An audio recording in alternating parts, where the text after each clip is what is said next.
What is up, everyone, and welcome to episode 63 of the Party Chat podcast. As always, I'm your host Squiggy, and I'm joined by Slazo, Laura, and our special guest for this end-of-year extravaganza for the first time in forever, Mike. Hello. Don't hype it up too much. You get a massive intro. Oh my god! I'm sorry, you get a massive intro. That's right, kids. Finally, I have someone competent joining me. It's I've good been here to all be along. back. No, I've been here all. What? I'm glad for you to be back. How are you? How are you all? I'm Okay. excellent. Yep.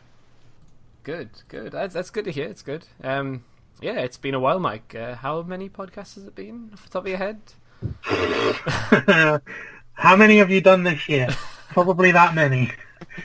I'm gonna laugh if you haven't been on since the last time we did what this podcast essentially is. I think it's probably been a year. Basically, we just reel Mike out for the end of the year show. I was going to call it the end of the show for the end of the year extravaganza show. We just reel Mike out for that, and then Like, put him back. we need some class to end the year. Yeah. So Yeah, we'll put him back into hibernation for another year, where he can play.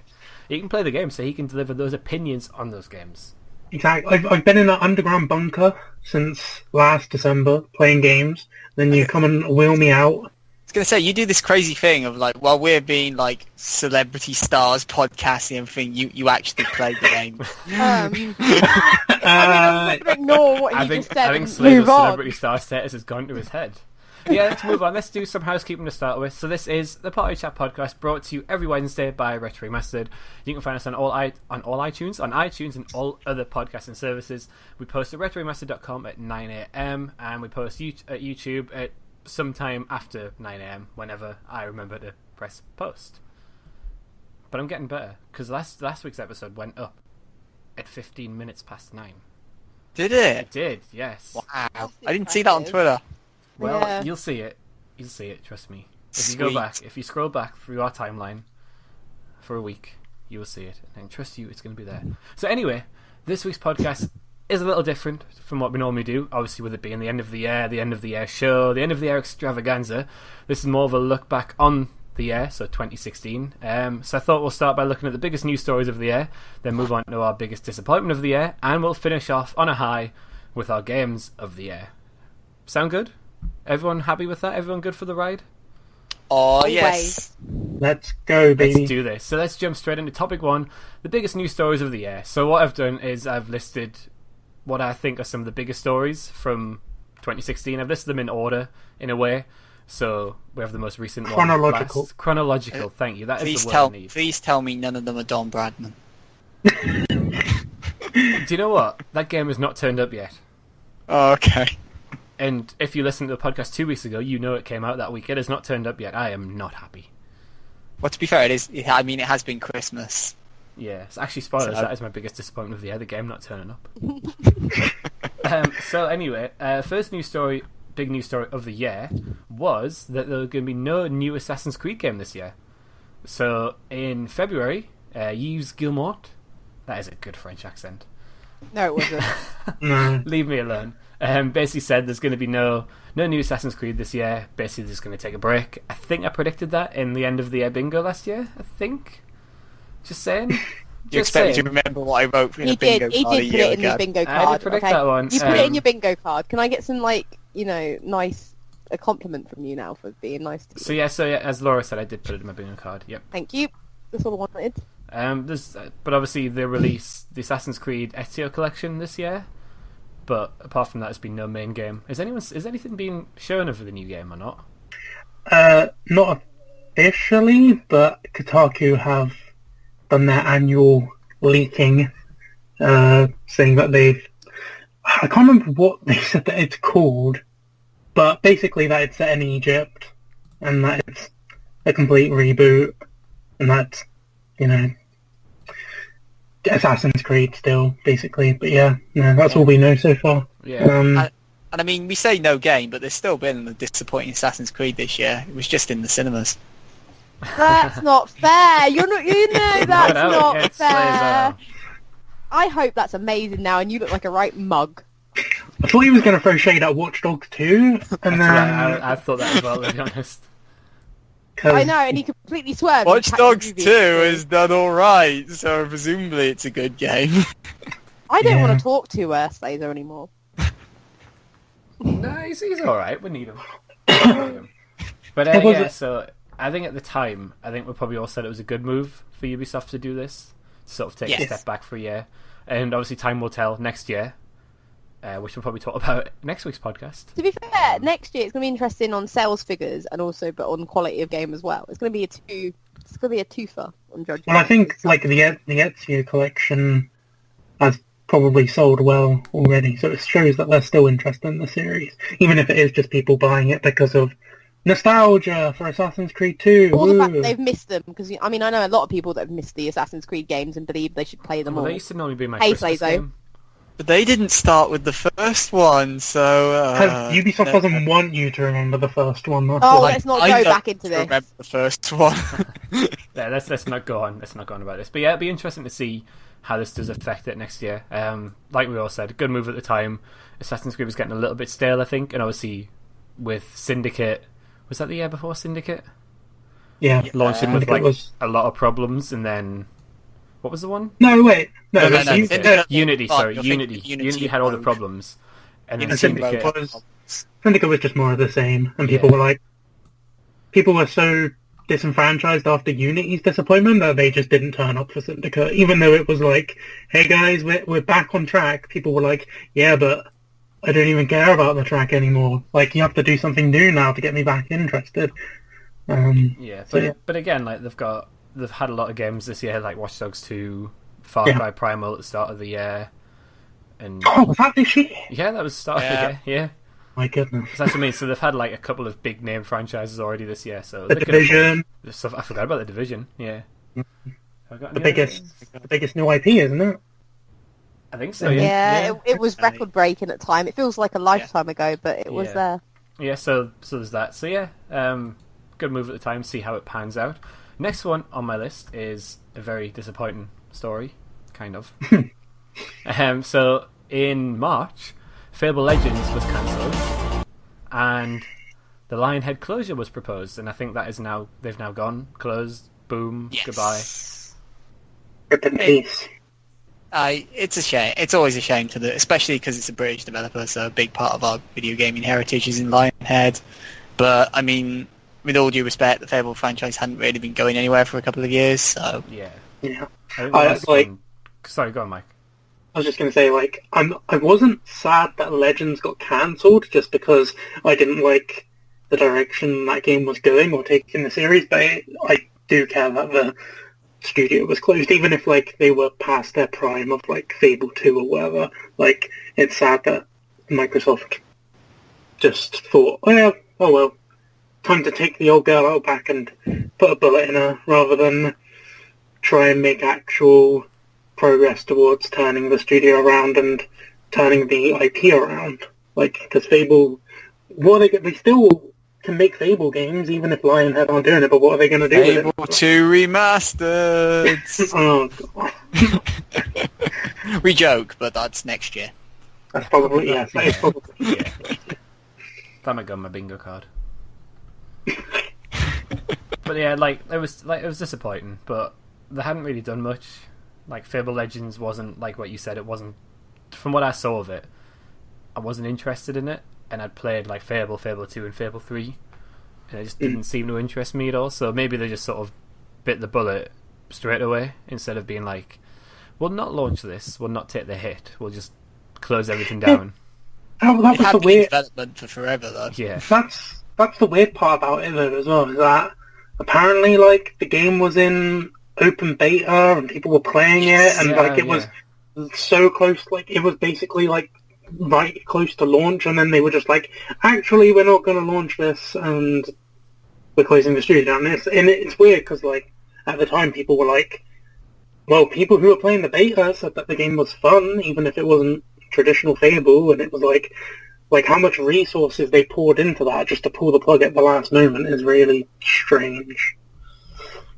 Yeah. Yeah, I wonder if it had been like sort of in the pipeline for a while, and they just never got around to doing it. Like it's, you know what, it's like one of those things where like, yeah, we'll do this. They just like read the news story on the one day of like, oh, open beta impressions of Fable Legends, and then just one of them turns and says, weren't we, I thought you were calling them and telling them that they were. Didn't we do this last year? Yeah. No. But yeah, it was disappointing to see UK developer go, because they weren't the only one to go this year. Obviously, Evolution, and there was the one Microsoft closed at the same time as Lionhead, and I can't. Laura, you're the one who generally knows who they were. Who? Sorry, The ones that closed at the same as Lionhead, because you were excited for one of their games, if I remember. I don't know what they were called. They were the ones who were doing all the vote for the game you want project for Xbox One, weren't they? Yes, Is that the right one? And they had the Hunger Games style game well, they were going to make. Press Play was closed at the same time. I think it's Press Play. They're the ones who were doing the little projects because they had the whole build up that they were going to video the whole. They were going to video the whole development of the game. You've basically got to choose your game, and they were going to show the development, and then the videos really slowed down, and then that announcement came out, and I was like, oh, they had some really cool ideas and sad times. Yeah, but obviously, it was disappointing seeing like Rare's still there. Rare's still going. I mean, Lionhead.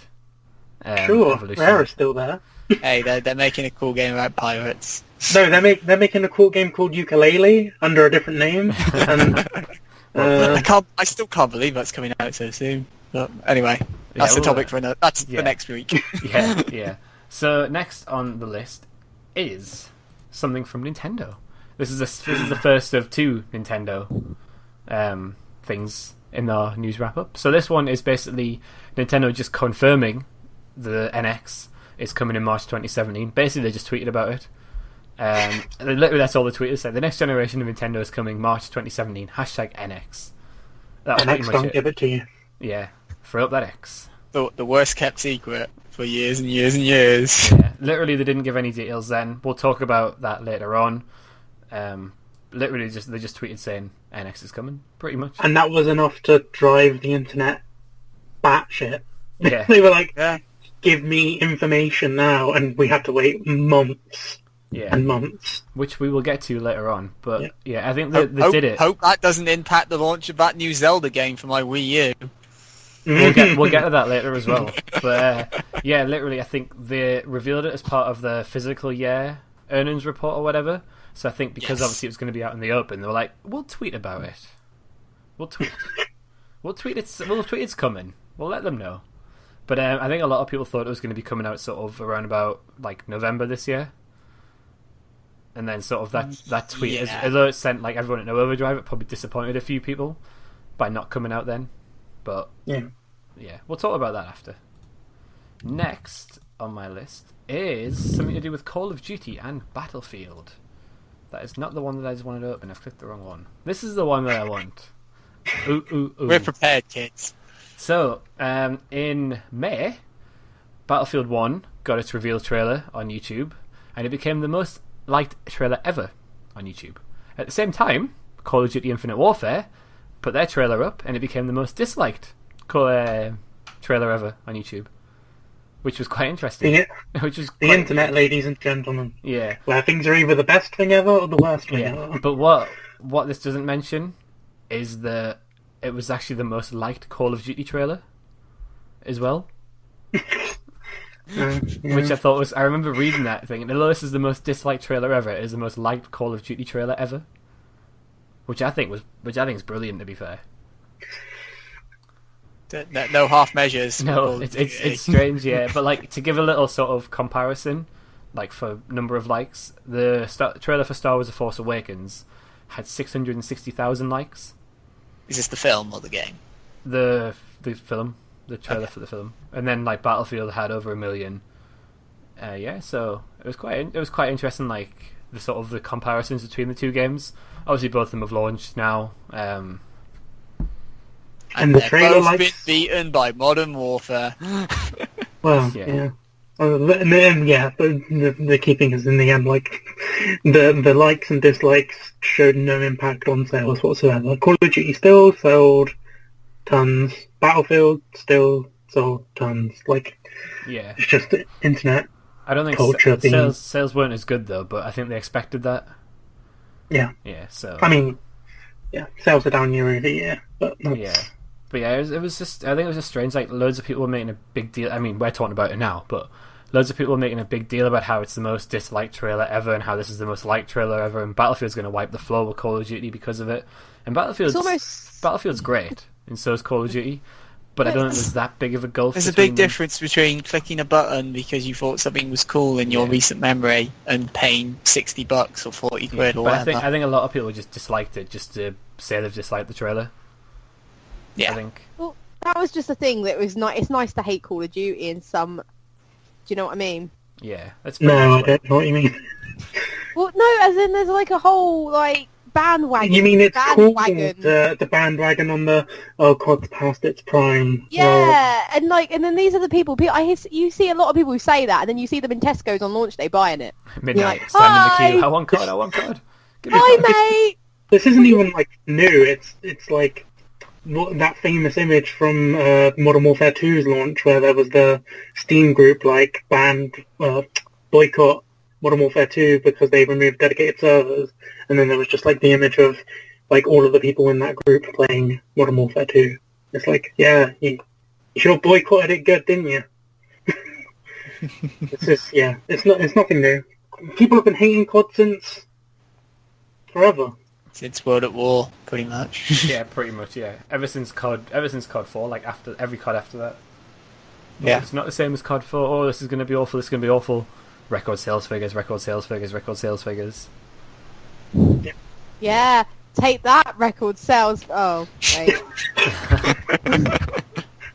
Yeah, amazing people. Amazing boycott, guys. Yeah, amazing. Worst boycott ever. So that was in May. So in June is E3. You know, every year Microsoft and Sony talk about some shizzle. They spoke about a lot, but we're just going to sort of cover some of the big things. So we'll start with Microsoft. So Microsoft confirmed Project Scorpio, which is to release at the end of 2017. And that was just so bizarre, that conference. Yeah. Here's Xbox One S. I'm going to buy it. Here's Scorpio. I'm not going to buy Xbox One S then.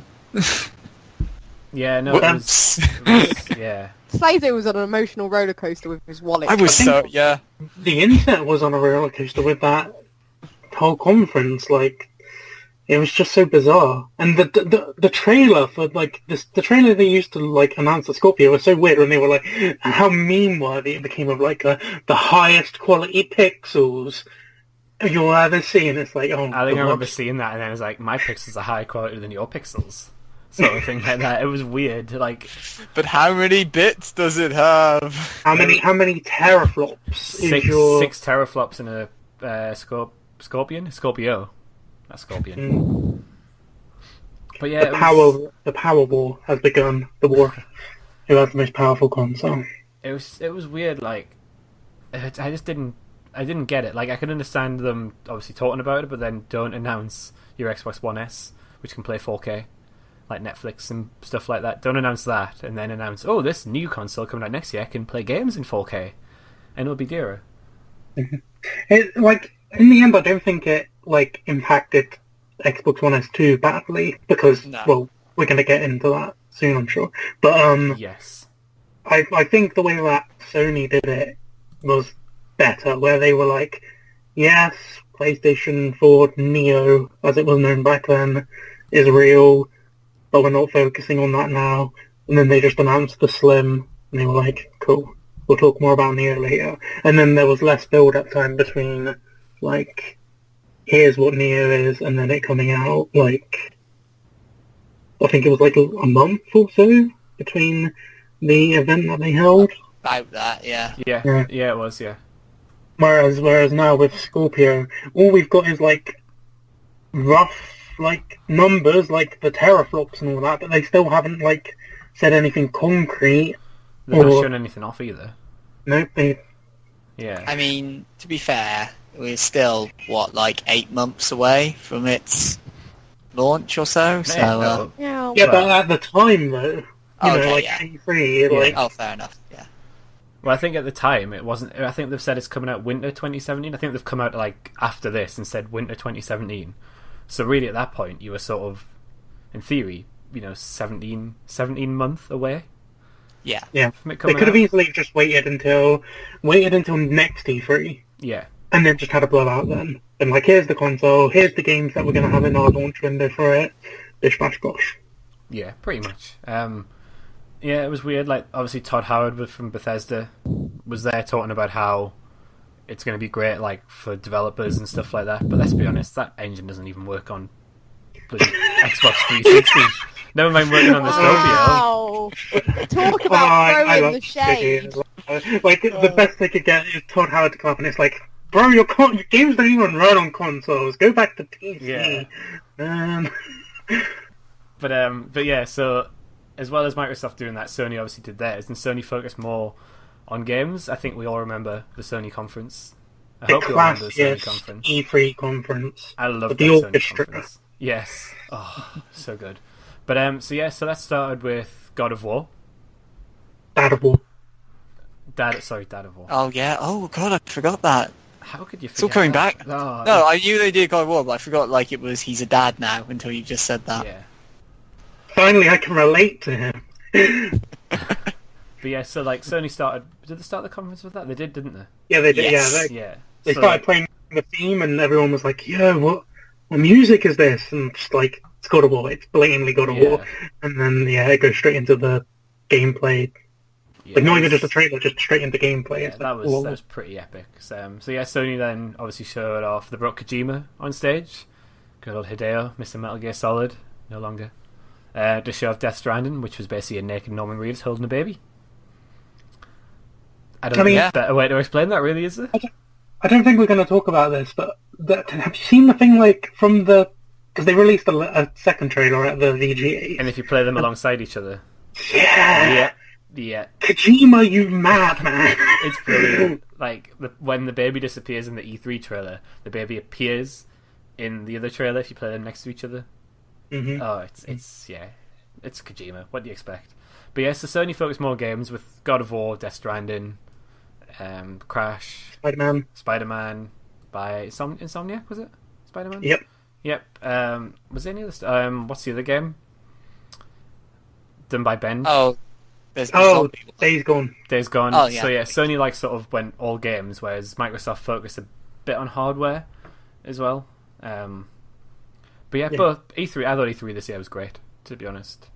Yeah. I really enjoyed it. Yeah. I think there was a lot there for pretty much everyone, like every genre. I think this E3 was probably one of the best E3s for a while. Apart from EA continuing to let down year after year. Yes, it was. Yeah, EA's was poor, but they didn't really have an E3 thing. It was more play, wasn't it? For the first time. I completely forgot. Remember the bit where we saw Mass Effect gameplay? Don't start the Mass Effect jokes. I mean, I don't remember being that enthralled by this year's E3, to be honest. You're saying things now, and I just remember being... To be fair, the year before was not even really for me. It's just everyone was generally excited around me, and I was just caught up in some sort of E3 fever. I didn't really get caught up in E3 fever this year, even with so much being show. So no, I feel bad now. It's got all deadly silent. You've ruined it. Though. You've ruined it. Someone's got to be the negative Nancy. So we'll move away from that. That's sexist, just because I'm the only girl here. We'll move to July.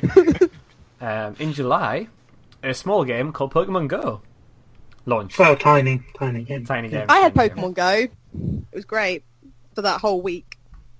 Yeah. It was. I'm just going to continue the negativity. Bring it on, guys. I can make any story sad. It was amazing just to walk around like Middlesbrough where I live and just literally pretty much you can assume every.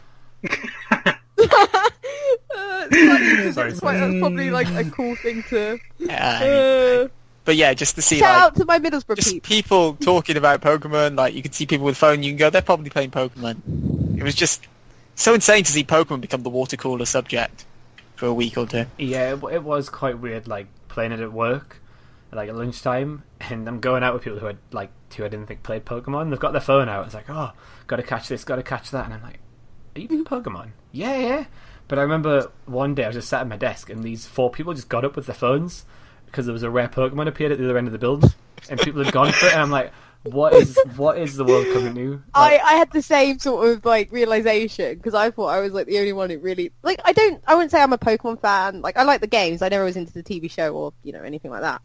But obviously I can tell my Pikachu from my Pichu. I will go with Pichu. And basically I was just sitting around at uni in the metro or like this is a bar. And people got out their phones and like, oh my god, a bait's been put down here or something. It's a lure, and I'm like, what is happening? Like, what? And they were like well into it, and I was kind of like, I'm gonna walk away now. I feel like they've out Pokemon me and scared me a bit.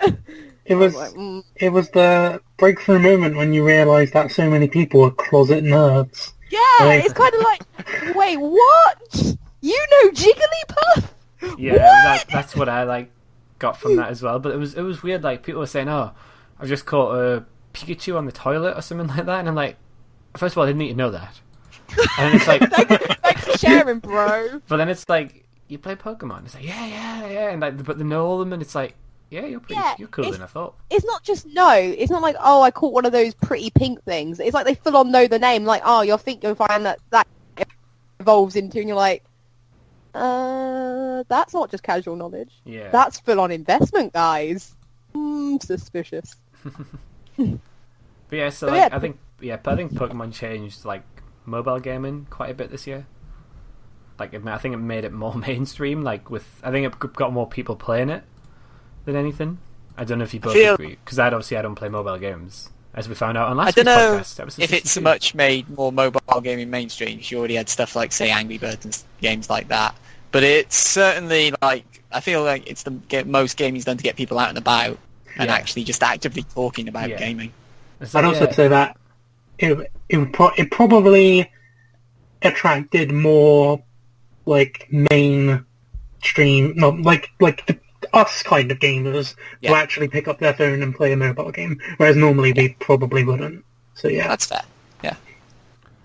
Yeah, it's one of those things. I just remember, like, you see like news stories where like traffic was stopped because a wild Pokemon had appeared in like a certain place. Like I think in New York, like Times Square, there was a certain Pokemon had appeared there, and like people are flooding into it to catch it. And I remember looking out the window at work once over like looking at the park, and there was about 4 or 5 people, like probably 4 people probably from my work, and then some kid who were going around collecting Pokemon because this kid was showing them where this Pokemon spawned or whatever it was, and I was like, what is going on? Like, it was mental. It was weird, but it was like... You switch on BBC News, it's like, and now Pokemon Go, isn't it? You're like, what? Yeah, that's the thing, like, it made it seem a lot more, like, popular and mainstream. Yeah. And I don't think we've ever seen anything like that, really. Because, well, it's Pokemon haven't appeared at Times Square. Yeah. Well, maybe the dressy up ones, and they're creepy as anything. But yeah, Pokemon Go. July also saw... Wow, I love how he just distanced himself. What a dick. Sorry. What? I think you're a bit of a dick, Squiggy. A bit of a dick distancing yourself. If they want to dress up, dress up. Okay, anyway. Thanks, Laura, for that. So, in July as well, Xbox One outsold the PS4 for the first time in America. I think, for the first month. Of the year, you should say. Of the year. I think it's outsold it before that. But yeah, for the first month of the year, that was... And then it continued. Sony had a clean sweep up until that point. Yeah, and then it continued until November, I believe. Mm. And that's when Sony just demolished them, wasn't it? Yeah, so pretty much it was... Microsoft won when they had their exclusives in September and October, and then Sony won when they had their exclusives in November and December. What Sony exclusives were they? Slazo, what exclusives were they? Last Guardian... That was December, and we don't have numbers for December. I mean, we might in the... Uncharted 4... May! Slazo. Slazo, keep paddling. It's great. It's great. I almost said Final Fantasy 15, and my brain went, no, don't say that one. I was waiting for you to say that. An exclusive, because like from the sales figures we have at the moment, it's like a 80-20 split for PS4 copies sold to Xbox copies sold. But I think the funniest fact I've seen about this is UK numbers, not US numbers, granted, but because I think Xbox outsold PlayStation in the UK in the same month, I want to say, and then did yeah, and then like people worked out like by how many units they had outsold by, and then over the Black Friday weekend, PS4 like wiped out the difference in that in one weekend over Black Friday. So it's like, oh, okay, like, yeah, Sony's still comfortably in first place. Never mind. Doesn't matter. It doesn't really matter, does it? No. I think most people have come to terms with the fact that, yeah, Microsoft are in second place this gen, and that's why they're just like Sony were at this point last gen. Oh, fallacy, stop it. Yeah, but yeah. So that was July. August and September were quite quiet for news-wise. Nothing really springs out. A few games were released. Destiny, the new Destiny expansion came out. Final Fantasy got delayed. Actually, was that delayed then? Yeah. Yeah, Final Fantasy got delayed in one of those months. It got delayed at some point. Man, we're going into the disappointment section of the year. Okay. Sorry. Yeah, I won't talk about more of that. We'll go straight to October. I think it was October. Was it October? I feel like it was October. I don't know how a calendar works anymore. Smarch. It was Smarch. It was Smarch. Sorry, September, not October. Sorry, September. The PS4 Pro got revealed, all the specs, release date, and price. Yeah. Not really much to say, to be honest. It's faster. It's not as fast as what Scorpio apparently is going to be, like, for your teraflops, if you're bothered about your teraflops. I love that word, teraflops. It's basically... It's got 4.2 teraflops. There you go. The Xbox... The Scorpio had 6 teraflops. Don't. I couldn't tell you the actual specs, but the way that someone described it to me, which put it in layman's terms, and I was like, oh, I can understand that, was that, like, if you think of the power gap between the Xbox One and the PS4 now, flip them around, and that's going to be the power gap between the PS4 Pro and the Scorpio. Yeah, I think I remember reading something like that, yeah. So, like, yeah, the PS4 Pro will be slightly behind the Scorpio, but I think anyone who's thinking that, oh, Sony have been cruising by purely because they have the most powerful console has not been paying attention at all to what's actually been going on this gen, because... But power defines who wins. That's why the Wii and the PS2... Yeah, that's why the PS2 was like the best-selling console. Yeah, because power, no. But yeah, I remember that. I remember watching this briefing, and I thought, it's good if you're there, because they have like a 4K screen for you to see all this stuff. And I'm like, so here's some gameplay footage of, what, Deus Ex, I think it was, in 4K. Look at the textures on this person. And I'm like, I'm watching this on a stream, probably not even at 1080. Yeah. And it's like, yeah, these textures are great. Thanks, Mark Cerny. Yeah. Mate, his voice though. His voice is so relaxing. Was his voice 4K? I don't care. It was so relaxing to listen to. Like, so good. SMR. Oh, that was the guy that made me feel really at ease, and I just want to give him over my money because I want a good sleep. Yeah, it's like that's the thing. Do you know, like, if I you're remember. really tired, don't listen to Mark Cerny because his voice is so soft. Like, so soft. I'm glad I didn't watch this conference, because Like it sounds like you all like were brought up my orgasm or god! something. It was just... It was just so good. Like, Slazo, this He's just guy. so dreamy, and like when he speaks, the rainbow He was comes no, out. it's like- his voice was dreamy. It's like If his you had to voice is close just your like- eyes, you had to close your eyes, because if you open them, then you'll be like... Sorry, this is turning into more and more of a erotic No, it's like you could be in the trenches, like in World War One, ready to go over the top of the Battle of the Somme. I don't right? want your lemons rated No. So like you're in the trench, World War One, ready to go over the Battle of the Somme, and Mark Cerny starts talking to you. You feel so relaxed about going over there. You do not care if you get shot in the head straight away because you listen to Mark Cerny talk, and he's relaxed you and put you at so much ease. That is what his voice is like, Slazo. That's what I want when I'm going over the top, to be relaxed.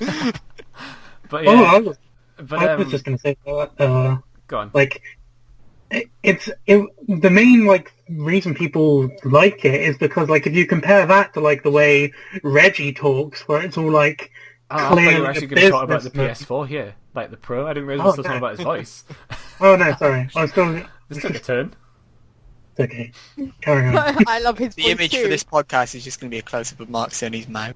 That'll do. I'm gonna be honest. It wasn't the visual effect that had it. Never mind. I don't want to talk about this anymore because it's worse for me because I don't want to talk about it. Carry on. But yeah, so like PS4, PS4 Pro, we'll talk about like when it launched as well right now. So PS4 Pro launched. Everyone who's used it has said how good things look, even on a 1080p display. Mm-hmm. I don't think I've really heard anything bad said about it. I think people are disappointed that all the games aren't. I feel there were one or two games that seemed to perform worse on the Pro. Yeah, there was. Yeah. It's not a problem with the consoles per se. It's a problem with developers The because games obviously, aren't designed for it, yeah. yeah, obviously, like at the moment, the only support games are getting for it are games that are already out, having support for it patched in. Oh, and well, yeah, okay. And there's been a few games since then, granted, and they've worked fine. But like, there's been a few cases where like the patching process clearly isn't working out as well. Like, The Last of Us, like on a normal PS4, it's 60 FPS capped, but on a Pro, it's 59 FPS. And it also downsamples from 1800p, but and then like people like just losing their mind about that. But I feel like the thing that's going to make or break the Pro isn't like games that are having support patched in now. It's like God of War, Spider-Man, Days Gone, like these games that have been developed with like the Pro in mind from the get-go. Yeah. Yeah, that's what I think as well. But before we move on to the next news story, PlayStation VR released in between the PlayStation 4 Pro and my next news story. That small craze that's going to define gaming for the next few years. I feel like I feel like Slazo was overly bitter. Sorry, there's just bitter tones there. I feel like I went into this in previous podcasts. Yeah, I know, we'll not talk about this loads. Yeah. PSVR launched. I've played it. I really enjoyed my time playing it. Obviously, I've got one put away for Christmas. We're recording this obviously before Christmas, so No, don't give it away. Oh, you broke the illusion. I broke the illusion. People, we're not recording this on like a couple of days after Christmas. I'd be busy with this VR headset on. It's Christmas So Day. you I were literally. No. Squiggy's recording this right now with the VR headset on. We're all just projections. Yes, Voice projections. yeah. That's why I've punched my wall. I thought it was one to use and I missed and punched the wall. I bet I know which one you would have punched. Yeah, Rude. so VR launched in October. Again, I think a lot of people who've played it have enjoyed their time with it. But then again, it's only in its early stages, so I think the games that come out next year, which we'll talk about in next week's podcast, probably, will define it more. I think that's fair to say. Yeah. Hopefully. Yeah, hopefully. So then If you want to spend 100 quid, then Yeah. better do. So then we moved to October, and October was quite a busy month. Nintendo Switch, not NX. Nintendo Switch was revealed, and loads of details were revealed for that. And it didn't really get given a release date, but more stuff apart from obviously the one that we knew of March. So yeah, Nintendo Switch looked pretty cool. I don't know. Yeah, that was the first time I started getting genuinely excited for the Switch, and it kind of showed off a good way of doing the whole handheld meets console thing we all knew was coming. Yeah. The only thing I found weird about that trailer was when, after the fact, when like press outlets were going to like Bethesda or whatever, because like Skyrim. Oh, because Skyrim was in it. Yeah, and they were like, "Yeah, we can't confirm that Skyrim is getting a Switch port at this time." And it's like, "Are you saying that because you're NDA'd? You are, aren't you?" So it's just like, so. yeah, it's just weird that like, I mean, fool me once with the Wii U where you're like, yeah, third parties are really excited for the Wii U. That's fine, but I'm still a bit tentative over the Switch. There is a bigger list of third parties interested in Switch than there were in Wii U, to be fair. So, like, I saw someone showed the comparison slides where Nintendo go, here are the logos of everyone we have on board, and there's like twice as many for Switch. I feel like the more important and exciting aspect though is that if they like the combined efforts of like developers that were making 3DS games and developers that were making Wii U games, if they're all developing for the same platform, that's going to be a lot more first-party content. Game Freak on the Switch. Oh my god, yes. The thing for me though is the portability of it as well. That's the thing that I'm sold on more than anything. Gonna play it in your car on the commute. Well, don't start him on the commute. We had this the other day, and it was apparently a no-go issue. Don't behave. When he's stuck in traffic, he can just whack out Breath of the Wild. No, he can't. He starts throwing shade. Yeah, he starts throwing shade. He starts throwing shade at people who get on the bus. But my thing is, this comes out before I go to America. Mm-hmm. So if I get this on day one, I'm spending my entire 9-hour plane journey to America. Well, battery life dependent. I'm spending that just playing whatever games are available on it. Like, I'm really interested in I'm interested in the portability of that, just to like play it like just around the house and not be tied to my room, sort of thing. Like the Wii U. Like the Wii U, yeah, because I've played Mario Kart sat on my settee with obviously my Wii U in the other room. Play settee? No, I've played on my sofa. Damn it! But yeah, no, I'm quite interested in Switch, and again, we'll probably talk about this on next week's podcast because it's a next year thing. But I think what they did there is basically show off all they needed to show off. Yeah. Not too much, not like overloaded with information, but enough to sort of. Because rumors were going wild before that, like the leaks and all that, saying that it was this, half handheld, half thing. It was never actually confirmed until that one trailer. So just saying to people, yes, what you think it is that. Get excited, Yeah. Get excited in here. So we'll finish off with 2 game reveals towards the end of there. So one of them was actually the same day as the Switch. Red Dead Redemption 2. Oh yeah. Yeah. Oh my! I forgot how I was walking. I can't remember if it was like Game or some independent shop, but like seeing like little cardboard boxes they get for promotional, like Red Dead 2 ones, and I'm like, already, Jesus. Yeah, so like, out for a year. Literally nothing's been confirmed. Nothing's been sort of. No woman. That's the only thing that's oh my god! confirmed. It's a poster though. And everyone's like, why is this an issue? Like, I don't understand. I'll just stop. But yeah, but like nothing's really been shown off apart from we know it's coming out. It's coming out. I hope they add a woman for 2017 for PS4 and Xbox One. I believe the entire game. Sorry, okay, no. As a playable character, I meant playable character, Slazo. I did not mean one woman in the Wild West because that would create a lot of weird storylines, and I do not want to know where they go. There's one woman, and you hog tie her, you put her on the train track.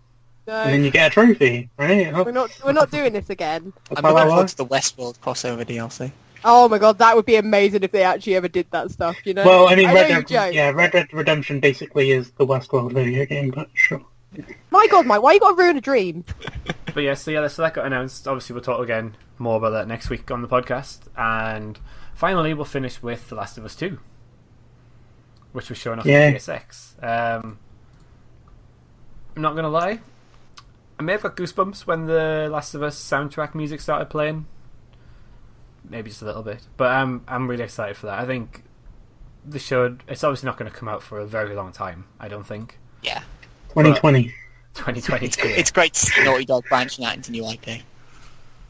Hey man, don't be that guy. You're a rock star. Why do they a new IP when everything they touch turns to gold? Yes, it'll make something new. Right. Naughty Dog, who have had a new IP every generation, is the worst developer to pull that one. So this is from Slazo, who's excited. This is from Slazo, who's excited for Final Fantasy 15 and plays Final Fantasy 14 religiously. What about a new IP? Final Fantasy 15 was 10 years in the making. What about a new IP? Well, this will be 10 years in the making. It's called I Am Setsuna. This could be 10 years in the making.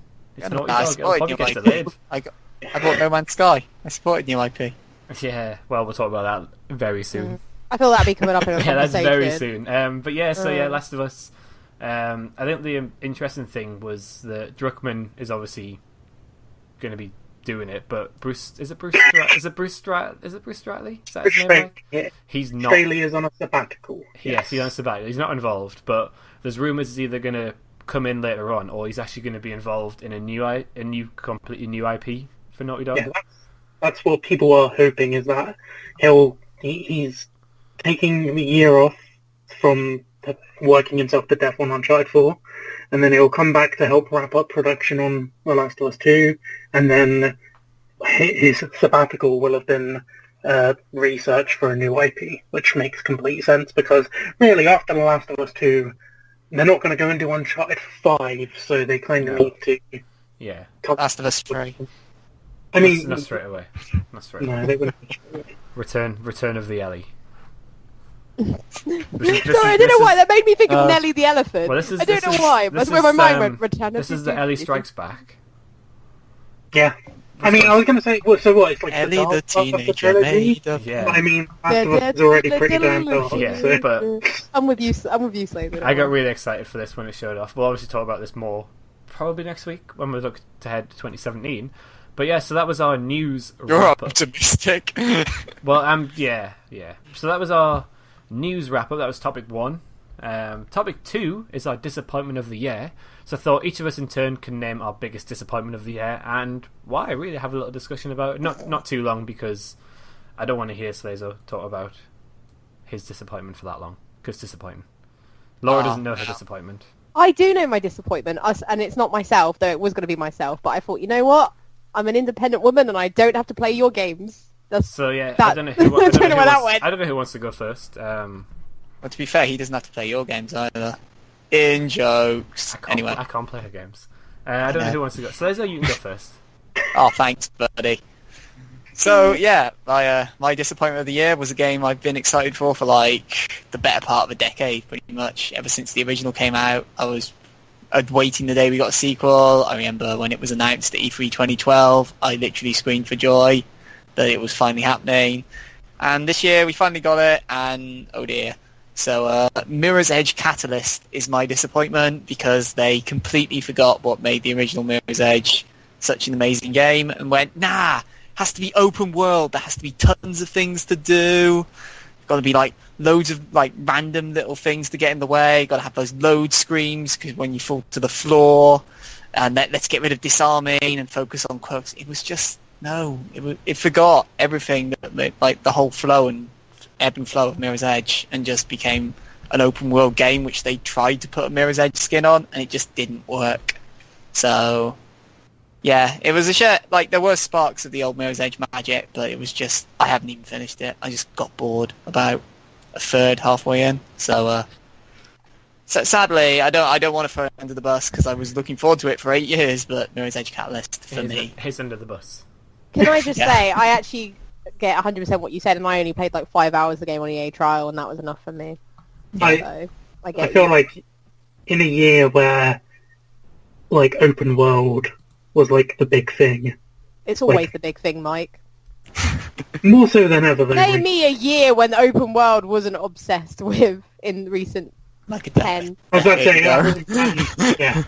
But yeah, I feel like this was like a case of like, yeah, this is one too many, one too far. Really, didn't need to be open world. Done ruined a good thing. Sad face. Yeah, what about? I've not played it, but I saw the price drop of it, like It's basically always a straight good away, start. and I was like, Always this a good hasn't done sign. very well. But saying that, Mirror's Edge went down to a $5, not that long like after launch.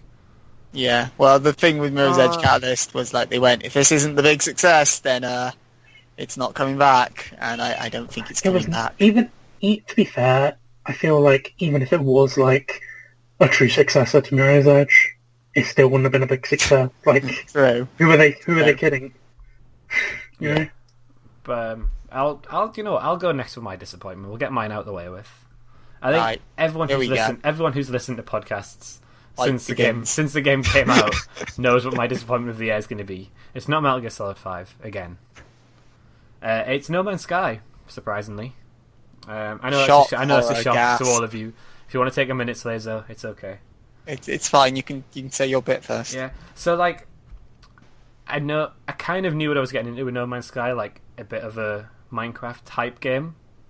I knew that part. I did my research a little bit, but the disappointment for me is it's the stuff that wasn't in the game, which was like shown off in like trailers and stuff like that. That was the disappointment for me. Like, I played this game expecting to be able to do all this stuff that I couldn't do, like build my bases, space battles, see people even on planets. And I don't know, like, I started with the game and I thought, this is pretty good. And then the more I played it, the more I thought, hang on, I can't do half of this stuff. Like, I can't do the stuff that I wanted to do in the game. And then when me and you were playing it at the same time, that's the part that hit us. It was like, we need to do this on the same planet. So this, even though these planets have been procedurally generated, it's like, we need to go to the same place on these planets. And I was like, that isn't what I was expecting, sort of thing. It just wasn't what I was expecting from the game, from what I'd seen. But I know they've added a lot more stuff of that in now, but for me it was too late.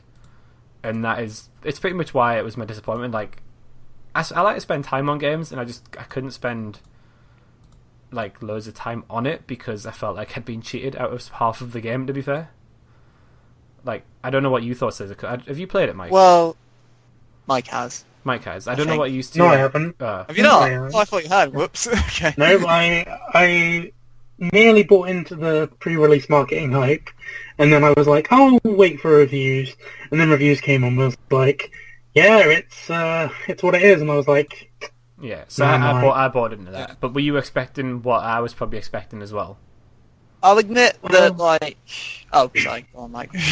No.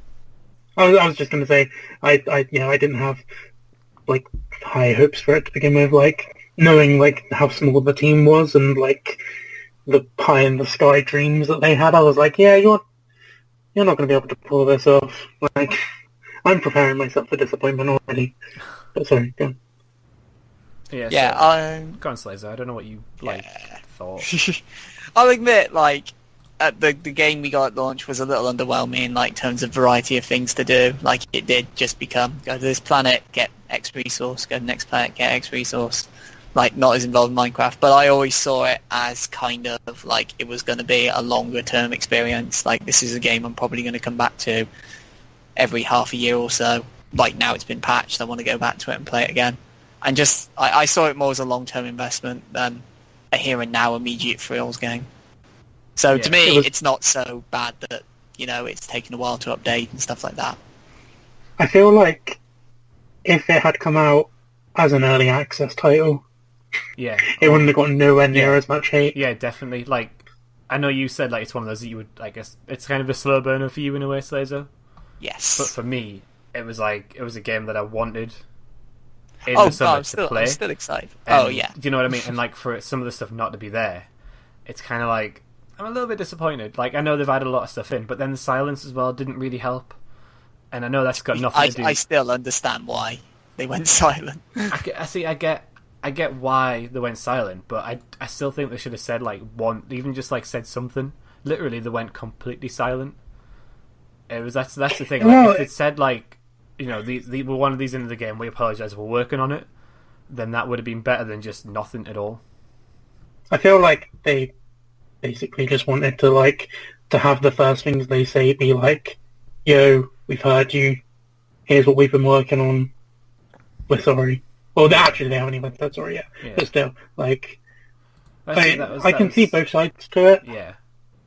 But yeah. Squiggy represented both sides. If you go back to past podcasts, you can hear us are getting quite into it. I understand both sides of it, but for me, for what I wanted at the time, it's my biggest disappointment of the year. That's fine. Yeah. And I think it's a testament to this year that I don't have actually that many disappointments, really. I think, like, even though last year my disappointment was my game of the year, but at least I can get for this topic. He's such a confused boy, isn't he? He's just I love you, I hate you, I just can't live without you. # song lyrics. He's so the biggest. In order to be disappointed, you need to care. You know? Yes. Nobody cares if a bad game comes out and is bad because you expected it to be bad. What if you're a really angry person? But yeah, I don't know, man. I was still disappointed with Paper Mario. Well, you've had your disappointment. You've had it. So, Mike, do you want to go next with your disappointment? Okay. Sure. And it kind of plays into what I was just saying. My biggest disappointment of the year was Street Fighter V because I'm a massive Street Fighter fan. It's like my prime go-to fighting game. And I like Street Fighter 5. I think it's a very good game. But the disappointment comes through in the fact that I'm never going to be a pro. I'm never going to be the one to put the hours and hours into training mode, like trying to get these combos down and putting in the work. I just like to turn Street Fighter on, play a bit of story mode, maybe do a bit of, like the challenges, the training challenges, maybe, if I'm feeling saucy, I'll jump into online, and I'll get beat, and then I'll go back to single player. That's how I like to play that game. That's how I played Street Fighter 4 for years, and it served me well. I also had a few friends back then who were on my skill level that I'd be able to play with, but I majority of the time played in single player. So when Street Fighter 5 launches and it's just one of the most bare bones packages available, so many missing features, it's not even the fact that there was no proper story mode, it's the fact that the story mode they had was fighting against the AI in one-round battles. It wasn't even traditional, best out of three, all of this. It was just, you fight this dude, one round, you win, you move on to the next dude. And I was like, this isn't even, as good as traditional arcade mode. Never mind the fact that Mortal Kombat's shown you up with their story mode for years now. Just severely disappointed with that. And then just, since then, they've done their best to, rectify that by adding the story mode in, but then they've kind of, now reversed on that and gone, actually, screw the casuals, we're just going to double down on the fighting game community and give them what they want. I don't know, Street Fighter 5 is a weird game, in short. And it's disappointing because I bought it on day one, digitally, with the season pass, and I haven't played it since February. Wow. So, wow. I keep on meaning to go, I should go back. It's clearly changed now, but it's just that initial shock of, oh man, this isn't what I thought it was going to be. After all the hype I had for it, just that initial shock. I'm sure you've all had it before, where it's just such a shock to the system that you kind of just become disenfranchised with whatever it is and just go, maybe not then, eh? I know. It has happened. Yeah. And I was just disappointed because there was no jury at launch, and thankfully that's a travesty. Because I was Joel jokes. Because I'm not a fan of fighting games, and I thought, I'll try out Street Fighter 5, and someone at work has it, and I was like, what's it like? And he said, it's a bit disappointing, to be fair. So it's yeah, I see, and he sort of said some of the same stuff that you said as well. And it's yeah. So just to go back there, is I as a game, I love it. It plays phenomenally.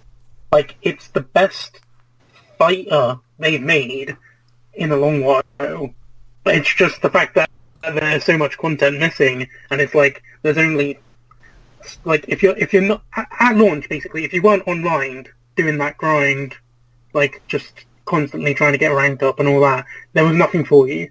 It was basically just play survival mode, which is not very interesting, to be honest. So yeah, there was just not enough to do, even though the actual gameplay was phenomenal. It just, it couldn't hold my attention, and then I just haven't gone back.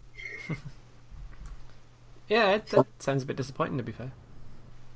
So, rounding off our disappointments is our very own disappointment. Wow. I know, that really hurt. But we all love her dearly. She knows I'm joking. I know you're joking through the tears that roll down my cheeks. She knows I'm joking. So, Laura, round off our disappointments. Basically, I did say before the podcast that I was going to go one way. But just to be a disappointment, I'm U-turning because of mainly what Slazo said. About waiting for a game, and that it's not the game wasn't good. It just I love it. You're not my disappointment, Slay. So easy. I've decided to. I can't. Mike's gonna shout at me, but I think my disappointment of the year is Mafia 3. That's not. That's not on my notes. I don't know, Mike, because I feel I played it for a fair few hours. I mean, I've not finished it, which is a bad sign, and I kind of went off. Yeah, which is, but I can't be bothered to play it at the moment. And I was like, when I've got time, it's just one of those things.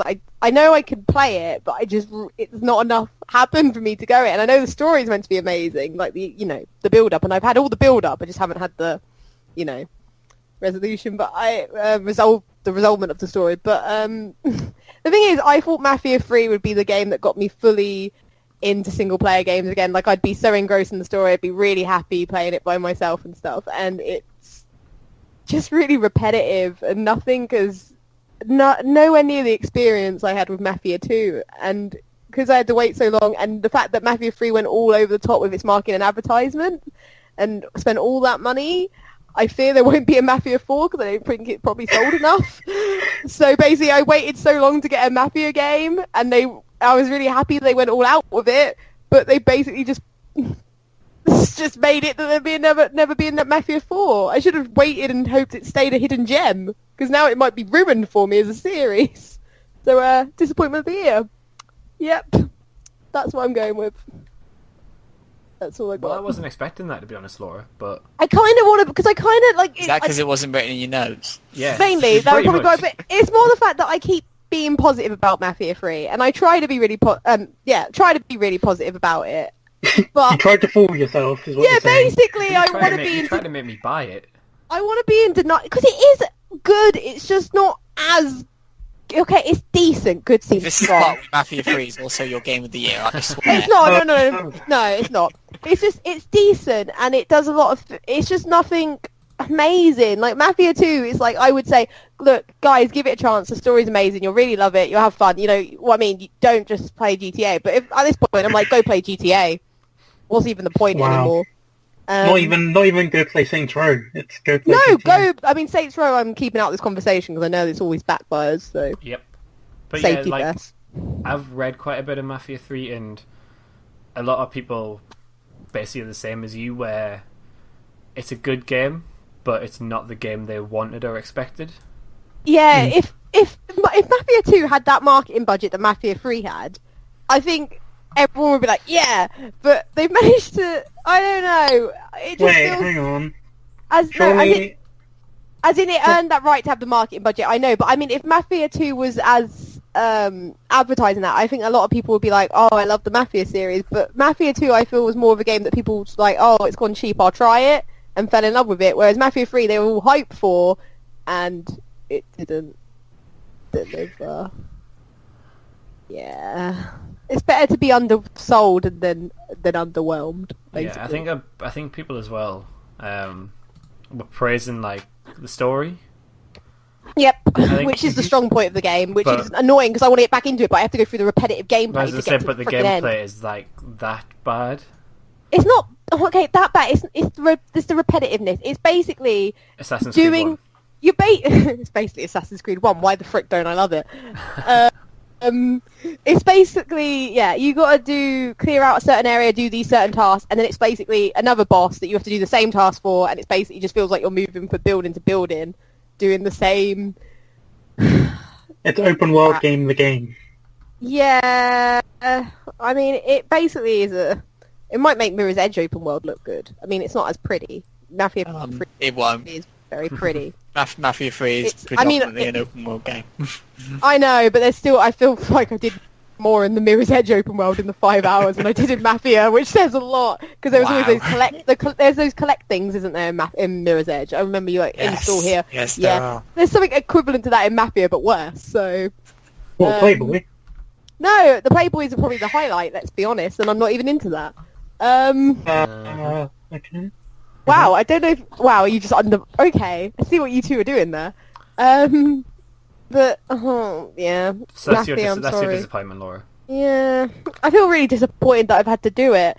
But, Because you've had to finally come clean and be yeah, I feel like I've gone into... myself.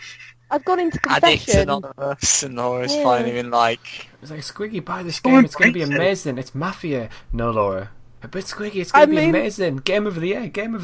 I feel like you should... I'm pretty sure I told Mike to buy Mirror's Edge just a few weeks ago. So, yeah. Basically, people like to suffer with others, not alone, so... Well, you should all buy Street Fighter 5. No, you should all buy No Man's Sky. I did. Actually, no, it's not a disappointment now because I fixed it. Yeah. I mean, You should. Yeah, so that wraps up topic 2, our disappointment of the year. So we now move on to our final topic, topic 3, because 3 comes after 2. Shut up, Squires. Shut up. It's Struggles with late. mums and numbers. I've had too much festive spirit. So yeah, so this one is our game of the year. So again, like the disappointment, we'll all go in turn and name our game of the year. But we're going to do it in a different order this time to keep you all on your toes. So, Laura. Oh, hi. Laura, my favourite person of the year. Tell me your game of the year. Right, I've changed the last 5 minutes again. You better not change it again, Laura. I've been organising my list while we've been talking. Oh, God. She came to the realization that Quantum Break doesn't qualify as a video game. I qualify...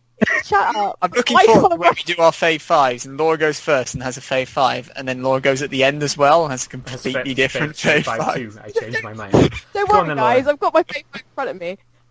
It was just "fuck you, Mafia" now written on it. Not the point.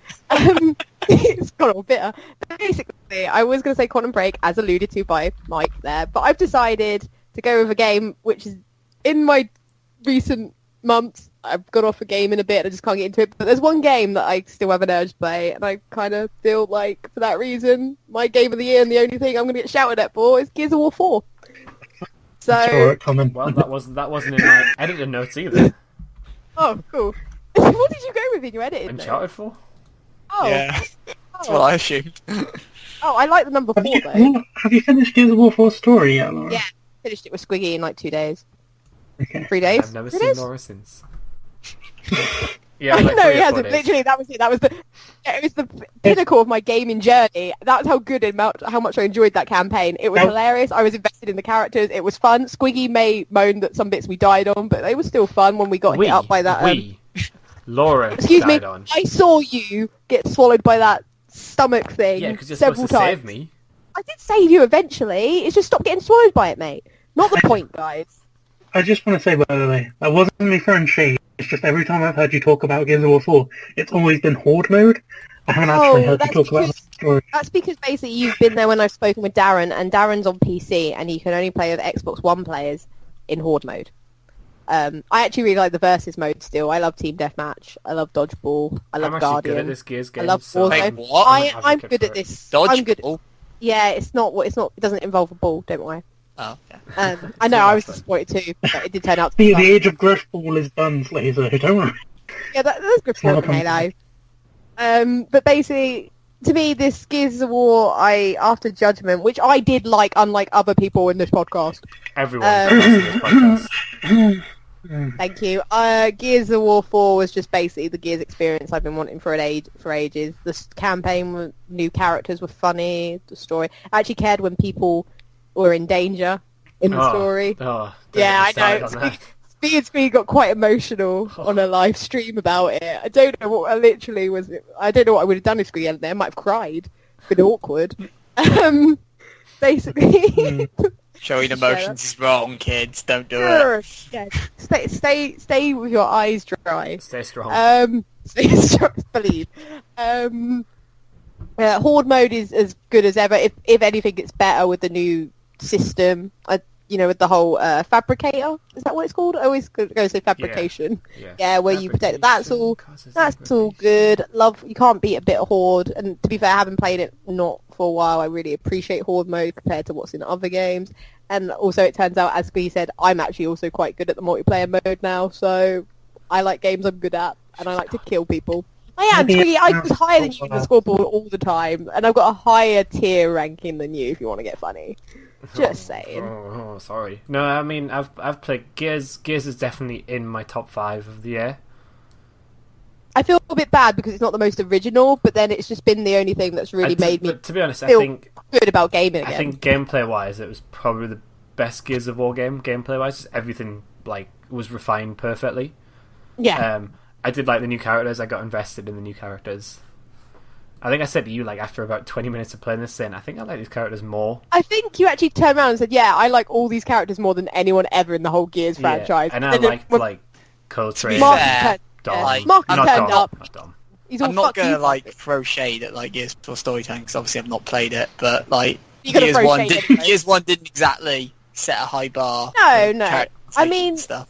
You mean you didn't cry when Dom died? That yeah. I know, but I'm just saying. It's more the fact that it's not just the characters. I mean, even the banter's a bit better. I think they did attempt to, from Gears 1 or whatever, they always tried to have that little bit of banter, and it just wasn't a thing. This is way better. You actually laugh at the jokes in this one, which is probably a good sign. Yeah, no, I can see why you picked it for Game of the Year. It's not my choice, but I can see why you picked it. Thank you, Squiggy, ex-bro. That's not you saying you're my ex-friend, that's my Xbox friend, ex-bro. Yeah, I will go with that. So Gears of War 4 from Laura. Mike, do you want to go next? Sure. Because it means I don't have to say much. Mine's a surprise to me, because if you'd asked me at the start of the year... Actually, wait. Did we know about Overwatch at the start of the year? Oh, wait, yeah, it's Overwatch, by the way. I love the fact you just revealed that in the most... Yeah. At least I added a little bit of drama to it. Right, hang on, let's roll it back.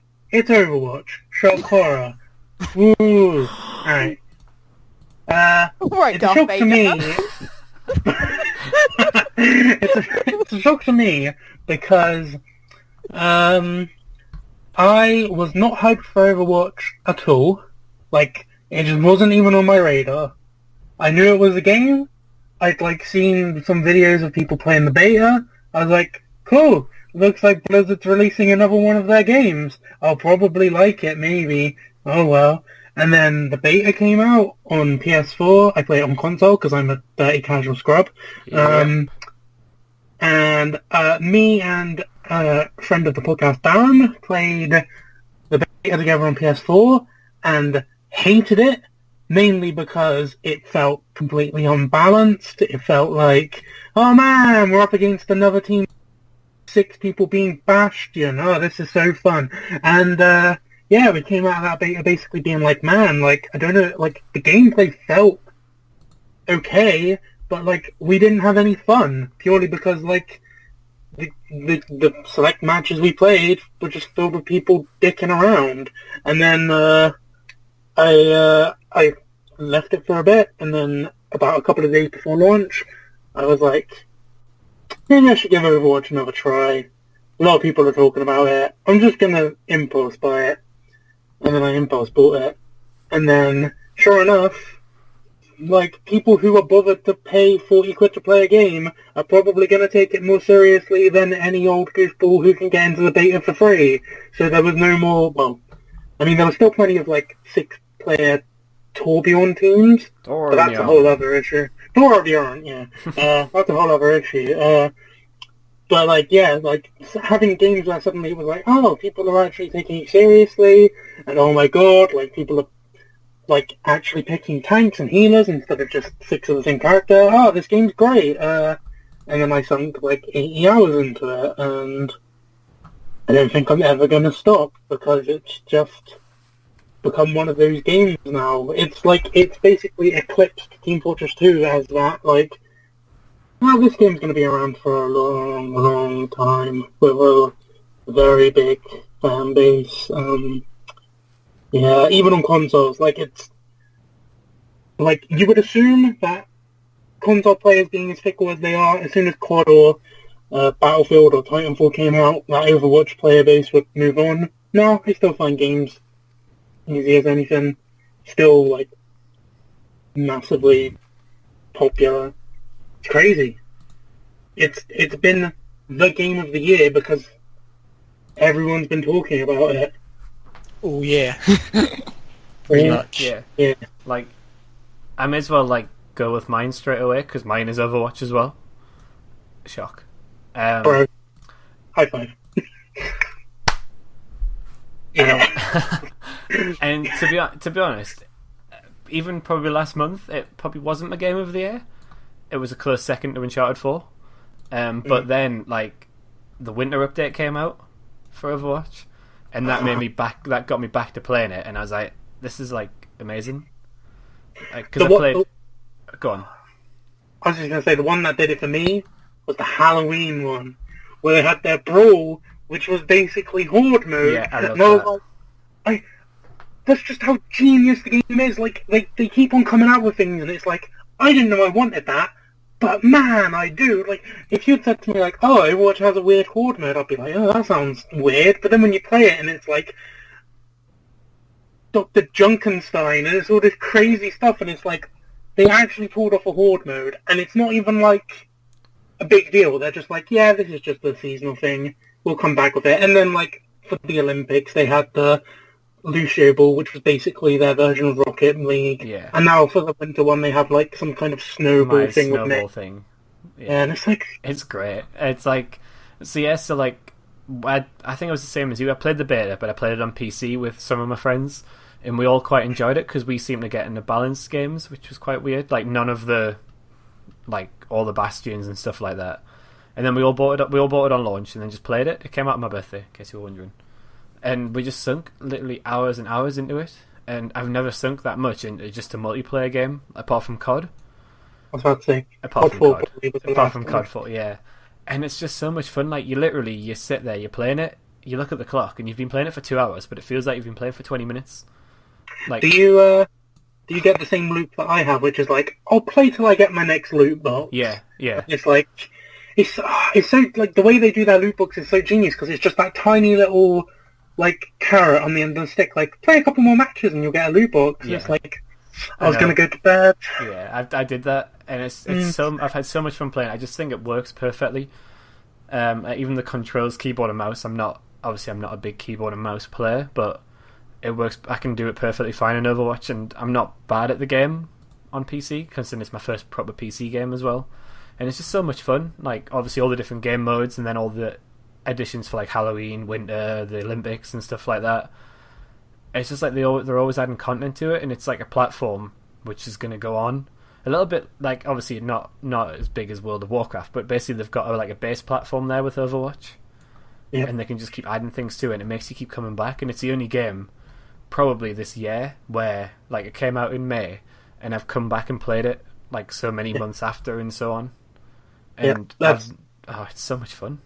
It's the genius of, like, people complain about the microtransactions and all that, but I put it to you that, like, when COD and Battlefield are still selling their season passes or whatever, and splitting their player base, and Watch is just like, hey, we put out a new map, we put out a new character, and it's like, everyone can go play that now, and it's like, I was going to play COD tonight, but no, now there's something cool to do with Overwatch, so I'm going to go do that. Like, I think, like, the Modern Warfare Remastered and the Overwatch Winter updates both came out on the same day, and I was, like, really excited for the COD one until I saw Overwatch tweet about their one, and I was like, never mind COD, let's go, Overwatch time.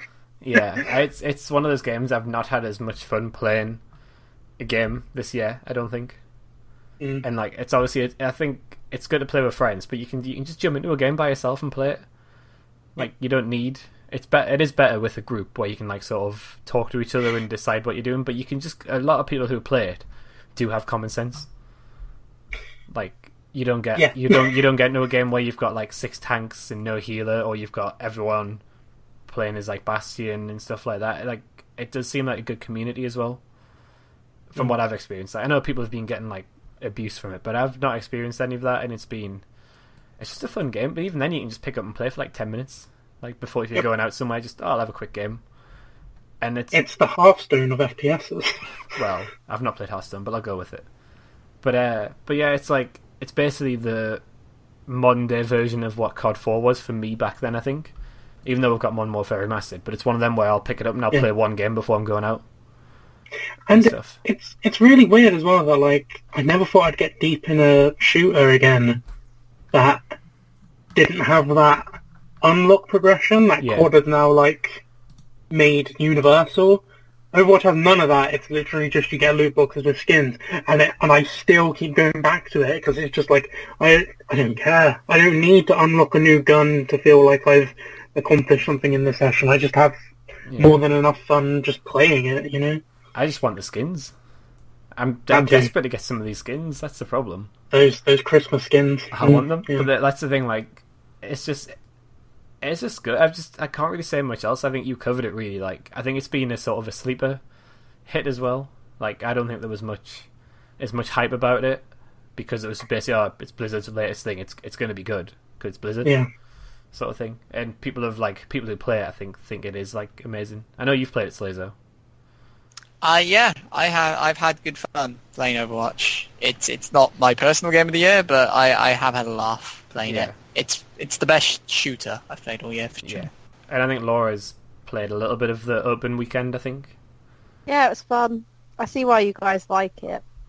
I'm not going to deny that I can deny its qualities, but so there's a good shout. Good shout. So there's two for Overwatch, one from me, one from Mike. So we'll finish off our final topic and our last podcast of 2016. Just check the dates there. Yes, our last podcast of 2016. When you say the dates, the year, you had to check the year. Yeah. Our last podcast of 2016 is going to be finished with Slazo talking about his game of the year. So in 2 minutes, we'll wrap this podcast up.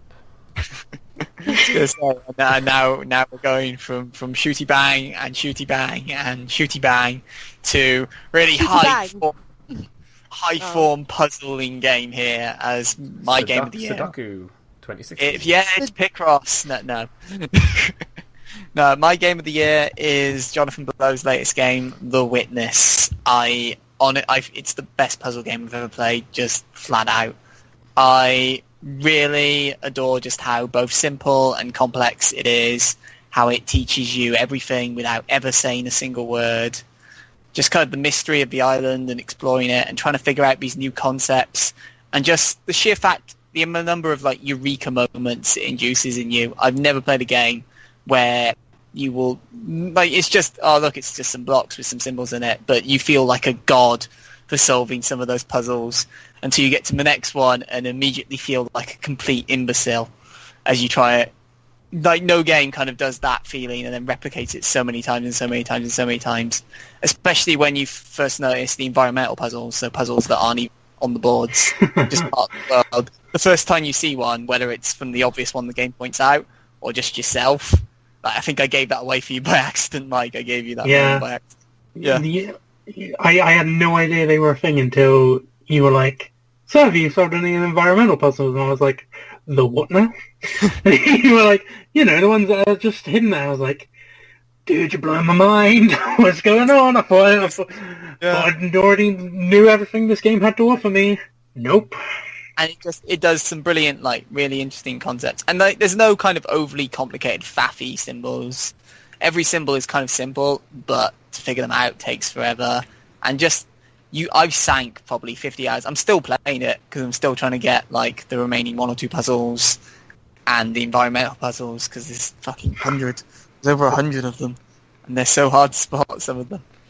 And yeah, I really do love it. The audio logs kind of are really cool. Like, you start off thinking maybe they're a bit pretentious at times, but it is an interesting way. Because it just makes you think more about the mystery of the island, like, how is it set up? Especially, like, one of the alternate endings, which I won't spoil. But I will say that The Witness probably has my moment of the year, which is the I can't remember what they call it. I think, you know the moment I'm talking about, surely. That puzzle, the ultimate puzzle. Oh, the challenge. Yeah, okay, yeah, the challenge.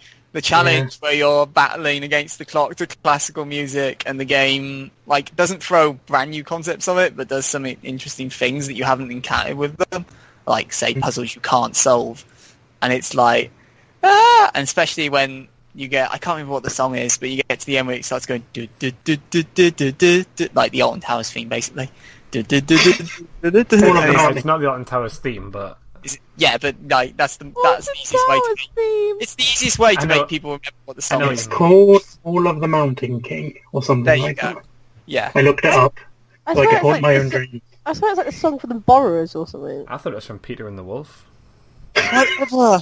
The point is, anyway, like, Slazo, carry on, Slazo. Your game really of the year. Yeah, that really gets the heart pounding, and it just does so much with so little. Like, in sound-wise, there are no songs. There's no music.